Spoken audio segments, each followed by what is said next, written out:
আওয়ামী লীগ যে দোষে সর্বহারা হয়েছে,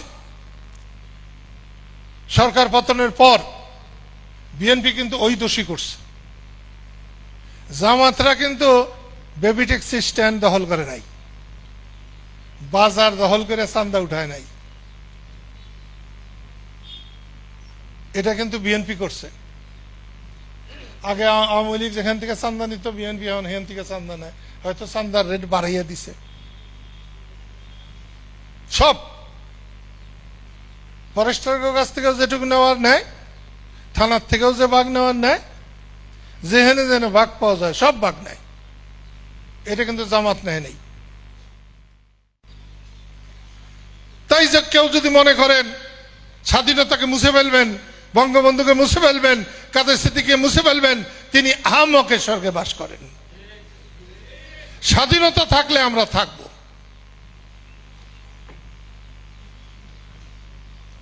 যে ষড়যন্ত্র হচ্ছে এটাও ভালো না, ভারত যেটা করছে আমাদের উপরে সেটাও ভালো না। আমেরিকা নাকি কবে বলছে শেখ হাসিনার বসাই দেবে, তার নাম কি? টার্ম না, তার বাপেও পারবে না। আমরা আমেরিকা না, বাংলাদেশ।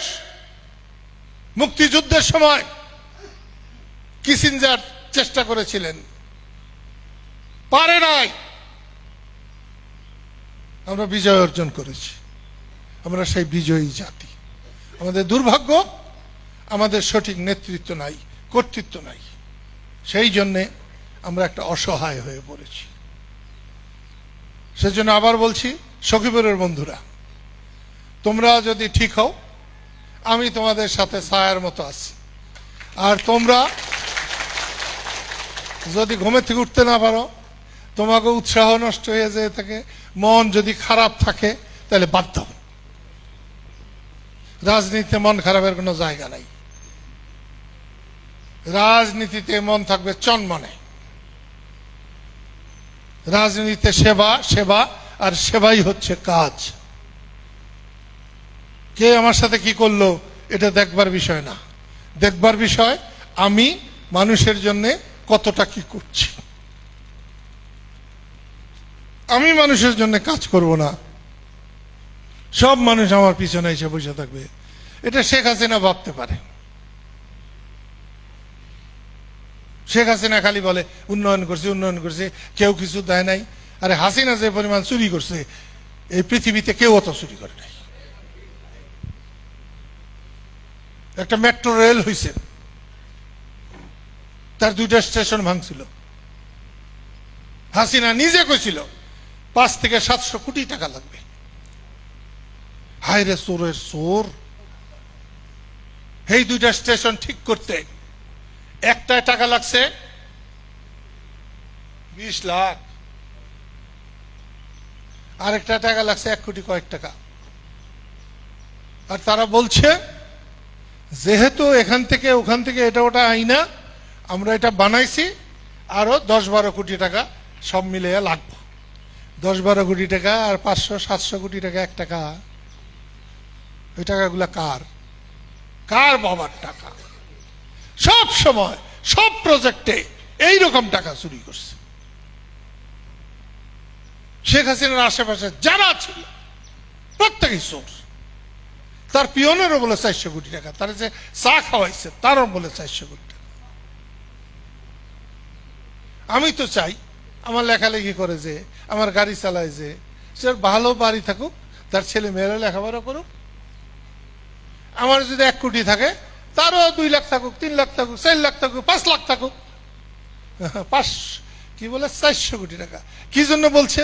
যে উনি বালা, ওনার পিয়নের 400 কোটি। আর উনি বালা হইলে পিয়নের 400 হয়? উনি চোর হইলে সে পিয়ন চোর হয়। কে জানি বললো জামাতের 5টা মানুষ আসাল না ওষুধ খাওয়ার মতো। এখন জামাতের অনেক লোক আছে, নিশ্চয় কাজ করলে হবে, নিশ্চয়ই। আওয়ামী লীগ যে দোষে সর্বহারা হয়েছে, সরকার পতনের পর বিএনপি কিন্তু ওই দোষী করছে। জামাতরা কিন্তু বেবি ট্যাক্সি স্ট্যান্ড দখল করে নাই, বাজার দখল করে চান্দা উঠায় নাই। এটা কিন্তু বিএনপি করছে। আগে আওয়ামী লীগ যেখান থেকে চান্দা নিত, বিএনপি এখন সেখান থেকে চান্দা নেয়, হয়তো চান্দার রেট বাড়াইয়া দিছে। সব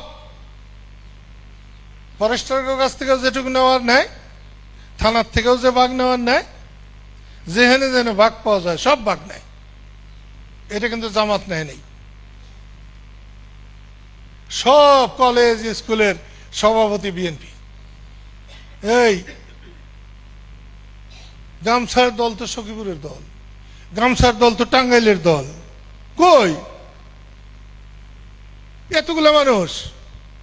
মুক্তিযুদ্ধে আমি যখন একেবারে পিছনে পড়ে গেছিলাম, তখন তো আমার সাথে মাত্র একটা মানুষ আছিল। তাই মানুষের মতো মানুষ একটা, দুইটা, তিনটা, চারটা, পাঁচটা থাকলেই যথেষ্ট। বঙ্গবন্ধু মারা যাওয়ার পরে মাত্র 7 জন মানুষ নিয়ে শুরু করছিলাম। এই যে আব্দুল্লাহ বই রয়েছে, আব্দুল্লাহ ছিল না তখন। আব্দুল্লাহ তার 10-12 দিন পরে খবর পেয়ে গেছে, তামাইটার আব্দুল্লাহ। সব সময় অতি অল্প মানুষ নিয়ে শুরু করছি, হাজার হাজার মানুষ হয়েছে।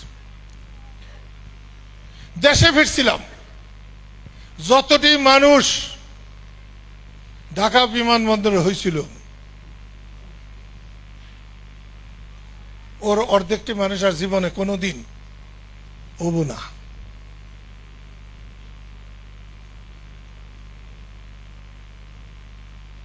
আমি কিন্তু সব থেকে বেশি মানুষ নিয়ে কৃষক শ্রমিক জনতা লীগ করছিলাম, আর সেই কৃষক শ্রমিক জনতা লীগেরই দুর্দশা। কারণ কাম করে না, ওই যখন আজাদ খারে রয়েছে। আমার বিশ্বাস আজাদের মতো 3টা আজাদ একসাথে যদি বাইরে হয়, রাস্তায় বের হয় এই দল নিয়ে, গামছা নিয়ে, তাহলে ঘরে ঘরে কব গামছা, আমরা গামছা। ইলেকশনের পরে এখান দিয়ে গেছি, ছোট্ট পোলা হানে করতেছে গামছা গামছা। আমাদের কোন লোক বুঝে চলার চেষ্টা করে না, এই জন্য অসুবিধা। ওই যে ওখানে সেলিম বসা রয়েছে, ইলেকশনের পরে পরে কইছিল সেলিম আমারে যে আমি এখানে কমিটি করুম, প্রত্যেক চায়ের স্টলে স্টলে বসে কমিটি করুম। ওই কইছে ওই পর্যন্ত, তারপর কিন্তু করে নাই। আজকে কইলো 2টা কমিটি করছে। ও 20টা কমিটি করতো, আমি খুশি হইতাম যে হ্যাঁ, ও ধনী মানুষ, আল্লাহ ওরে চালায়। ওর পোলা পাঠিয়ে দিয়েছে, একটাই পোলা পাঠিয়ে দিয়েছে বিদেশে, এনে যে গাড়ি অ্যাক্সিডেন্ট করছে। এটা ভালো কথা না। যাই হোক, সবাইকে ধন্যবাদ। আমি একটা কথা রেখে গেলাম যে তোমরা দলাদলি ছাইরা ঘরে ঘরে যদি যাইতে পারো, তাইলে আমি তোমাদের সঙ্গে আসি, আর নাহলে আর ডাকলে আমাকে পাওয়া যাবে না। আমি একদিন আইসা ওইখানে 3 রাস্তার মোড়ে খাড়াইয়া আমি বইলা যাবো যে আমি এই সখীপুরের রাজনীতির থেকে নিজেরা সরাইলাম। আমাদের বসির জুবান দলন না, বসিরের মা মারা গেছে কালকে। হঠাৎই আমাকে ফোন করছিল, প্রথম হায়দার করছে, তারপরে ইশারা। এ জগতে আল্লাহ তাআলা জীবন দেন, জীবন দেন। পৃথিবীতে সবচেয়ে সত্য হলো জন্মের পরে মৃত্যু। সবাইকে আমি অনুরোধ করব বসিরের মায়ের আত্মার শান্তি কামনা করতে। ওদিকে আমার একটা পাগল ছিল করিম মাস্টার, কয়েকদিন আগে করিম মাস্টার মারা গেছে। কত ভাবে দেখা হয়েছে, কতবার এসেছে সেই মুক্তিযুদ্ধ থেকে। তো সেই জন্যে তাদের সবার আত্মার শান্তি কামনা করে আমি তোমাদের এখান থেকে সরব। তোমরা আলোচনা করো, আলোচনা শেষ হলে আমি আসব, তোমাদের কথা শুনে আমি চলে যাব। যদি একত্র হয়।